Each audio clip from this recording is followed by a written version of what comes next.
Is the door to Iron Man totally closed? Because I don't believe it is. Every day, the reset button, the space bar gets pressed, and it's like, now what? 30 years, he has struggled with a dangerous drug addiction that nearly destroyed him. And today, he says he's clean, he's in love. And so by the time you're in prison, that's not rock bottom for you? Nope. Nope. You know, because you can reach out for help kind of a half-assed way, and you'll get it, and you won't take advantage of it. You know, it's not that difficult to overcome these seemingly ghastly problems. It's easy to embrace hopelessness when things seem insurmountable. It's actually just a matter of time until all of the elements come together for things to be all right. I mean, I believe that, you know, most difficult situations will resolve themselves if you are persistent and if you don't give up entirely. And that's what I never did. I never gave up. What's hard is to decide. That thing that you're wearing around your neck? Yes. Being as you are obviously known as being Iron Man, are you concerned with wearing a large thing in the exact same spot? No. Did you ever think of that?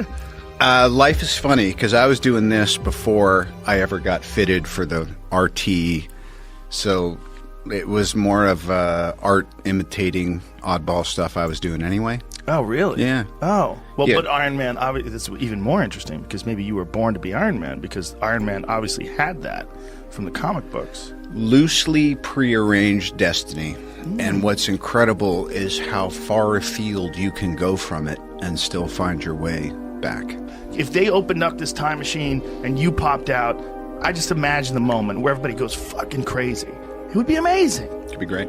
There's a moment where the world's fate is at stake and they've realized they need a super genius. And then they figure out how to restart that time machine. Great. Come on, man. Is that The audience sees you when you step out of that thing? Is this your, and you want a little arc on it too? Because if this is your idea, then you got to show up for it too. Your actions, you're trying to go to work, but you're getting distracted by this addiction you have to trying to get laid. So your action is you're trying to get to work. And I was like, oh yeah, he's right. And he said, always know what your action is, because then when you come in the morning confident, or when you come in the morning and you can't hit your ass with both hands, you know what to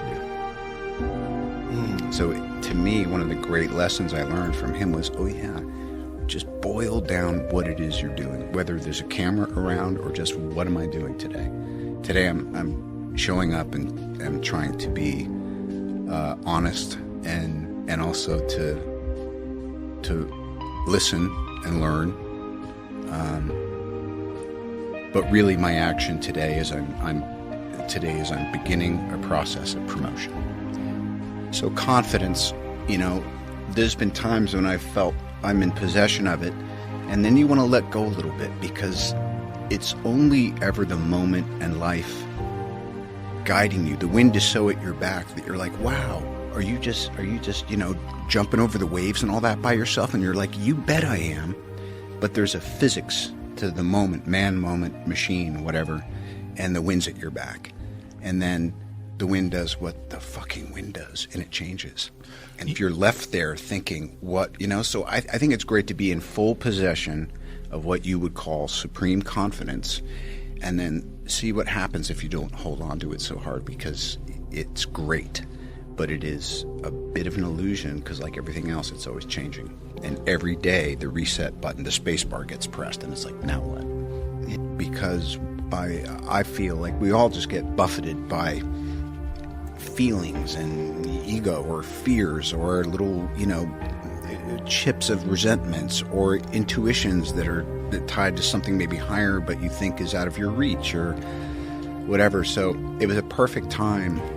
If I'm noticing anything now, it's that we need to shift and we need new challenges. And just like society and politics, things are moving and morphing, and the information age is making things so everything's learning and growing from everything so quickly and improving or disproving. But for me, it's just incredible.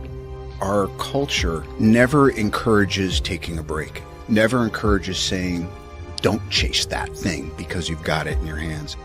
Even though he has a whole lot of money, even though he's played black people, even though he's Iron Man, dude, here's the deal.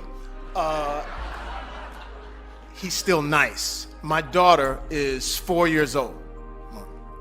4 years old, and she says, Daddy, don't you know Iron Man? Can't you hook it up? It's my birthday.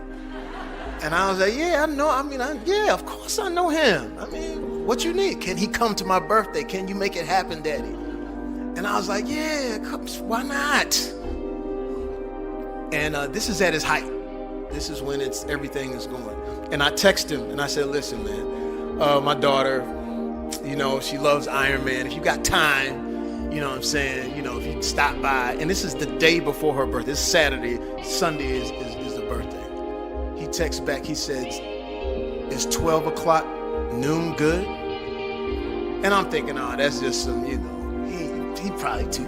Hey, man, if you do, it's all cool. And to be honest, I text other people to, hey, come through. But what I appreciate is you know where you're at by what you're able to retain if you fight for it, and the things that are going no matter what you do. And sometimes it's about, I don't need to try to use something to hold on to everything. I want to pick the 5 or 7 things that I definitely want to hold on to, and I want to watch the rest of it go in and out with the tides. It's only ever the moment and life guiding you. The wind is so at your back that you're like, wow, are you just, you know, jumping over the waves and all that by yourself? And you're like, you bet I am. But there's a physics to the moment, and the wind's at your back.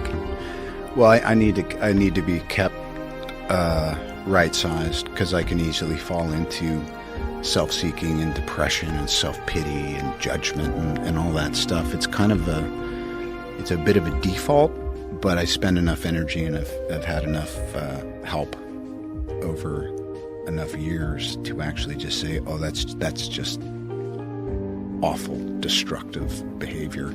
You're entertaining in your head, you know? Bad patterns, just bad thought patterns. Yeah.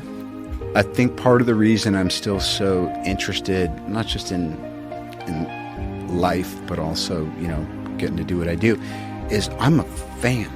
I love movies. I love creativity. I love music. I love culture. And the fact that I actually have a place in it while I'm observing it and digging it is like, it's an honor. Smile.